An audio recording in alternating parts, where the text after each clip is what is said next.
America ने भारत को गजा के लिए बनाए गए बोर्ड ऑफ पीस में शामिल होने का निमंत्रण दिया है। ये जानकारी भारत में अमेरिकी राजदूत सर्जियो गौर ने दी है। ये बोर्ड अमेरिकी राष्ट्रपति डोनाल्ड ट्रंप की उस योजना का हिस्सा है जिसका मकसद गजा में जारी युद्ध को खत्म करना बताया जा रहा है। अमेरिकी राजदूत सर्जियो गौर ने सोशल मीडिया प्लेटफॉर्म एक्स पर लिखा कि उन्हें प्रधानमंत्री नरेंद्र मोदी तक राष्ट्रपति ट्रंप का न्योता पहुंचाने का सम्मान मिला है। उन्होंने ये भी कहा कि ये बोर्ड गजा में स्थिरता और समृद्धि लाने के लिए प्रभावी शासन में मदद करेगा। गौर ने न्योते की चिट्ठी भी एक्स पर साझा की है। राष्ट्रपति डोनाल्ड ट्रंप ने गुरुवार 15 जनवरी को गजा बोर्ड ऑफ पीस के गठन का ऐलान किया था। इसे इजराइल हमास युद्ध को खत्म करने की अमेरिका समर्थित योजना का दूसरा अहम फेज बताया गया है। रविवार 18 जनवरी को भारत के अलावा कम से कम 4 और देशों ने पुष्टि की है कि उन्हें भी इस बोर्ड में शामिल होने का निमंत्रण मिला है।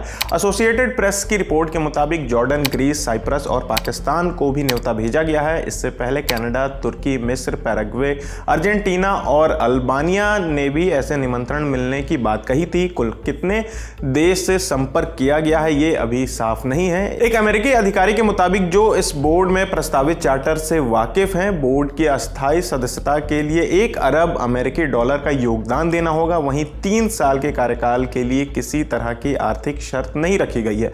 इस पहल से जुटाई गई रकम गजा में पुनर्निर्माण में इस्तेमाल की जाएगी। बताया जा रहा है कि बोर्ड में दुनिया के कई बड़े नेता शामिल हो सकते हैं। वॉशिंगटन आने वाले दिनों में इसके अंतिम सदस्यों की सूची जारी कर सकता है। ये ऐलान स्विट्जरलैंड के दावोस में होने वाली वर्ल्ड इकोनॉमिक फोरम की बैठक के दौरान भी हो सकता है। चलिए अब ये बताते हैं कि बोर्ड ऑफ पीस का काम क्या होगा। प्रस्तावित बोर्ड ऑफ पीस का मकसद गजा में हाल ही में लागू हुए सीज फायर की निगरानी करना है, जो अब दूसरे और मुश्किल फेज में जा रहा है। इसके तहत गजा में एक नई फिलिस्तीनी समिति के गठन, अंतर्राष्ट्रीय सुरक्षा बल की तैनाती, हमास से हथियार छुड़वाना और युद्ध से तबाह इलाकों को फिर से बनाने की देखरेख की जाएगी।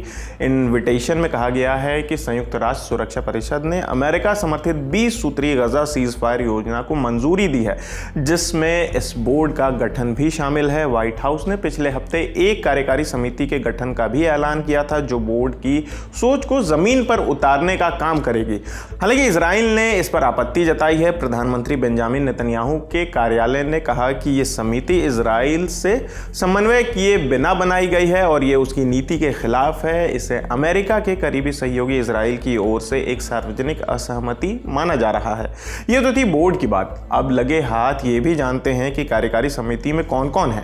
बोर्ड की कार्यकारी समिति में अमेरिका के विदेश मंत्री मार्को रूबियो, ट्रंप के मिडिल ईस्ट के राजदूत स्टीव विटकॉफ, बिजनेसमैन और अमेरिका के राष्ट्रपति के पूर्व सलाहकार जेरेड कुशनर, ब्रिटेन के पूर्व प्रधानमंत्री टोनी ब्लेयर, वर्ल्ड बैंक के अध्यक्ष अजय बंगा, उपराष्ट्रपति सुरक्षा सलाहकार रॉबर्ट गैब्रियल और इजरायली उद्योगपति याकिर गेबे शामिल हैं। कतर, मिस्र और तुर्की के प्रतिनिधि भी इसमें शामिल हैं, जो सीज फायर की निगरानी कर रहे हैं। तुर्की की भूमिका को अहम माना जा रहा है क्योंकि उसके हमास से रिश्ते रहे हैं और वो गजा में हमास को सत्ता छोड़ने और हथियार डालने के लिए राजी करने में भूमिका निभा सकता है। इंडिया टुडे की रिपोर्ट के मुताबिक इस पहल की तुलना संयुक्त राष्ट्र से की जा रही है और कुछ लोग इसे संयुक्त राष्ट्र के लिए एक तरह की चुनौती के रूप में देख रहे हैं। ट्रंप प्रशासन और अन्य दान देने वालों की तरफ से फंडिंग घटाए जाने के चलते हाल के सालों में संयुक्त राष्ट्र की भूमिका कमजोर पड़ी है। इसके अलावा अमेरिका के वीटो के चलते सुरक्षा परिषद गजा युद्ध पर कई बार कोई ठोस कार्रवाई नहीं कर पाई। इनविटेशन कार्ड में शामिल प्रस्तावित चार्टर को लेकर भी यूरोप के कुछ देशों में बेचैनी है। राजनयिकों का कहना है कि इससे संयुक्त राष्ट्र की हैसियत और उसके कामकाज पर असर पड़ सकता है।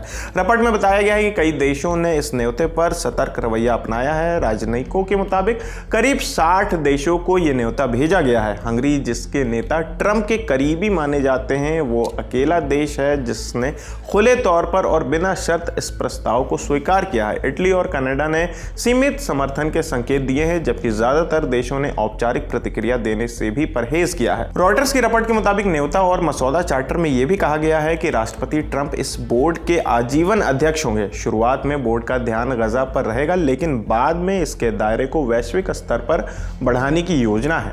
तो फिलहाल इस खबर में इतना ही। आपकी इस खबर पर क्या राय है हमें कमेंट करके जरूर बताएं। मेरा नाम आसिफ है, कैमरे के पीछे हमारे साथी राहुल है। देखते रहिए दी लल्लन टॉक। शुक्रिया।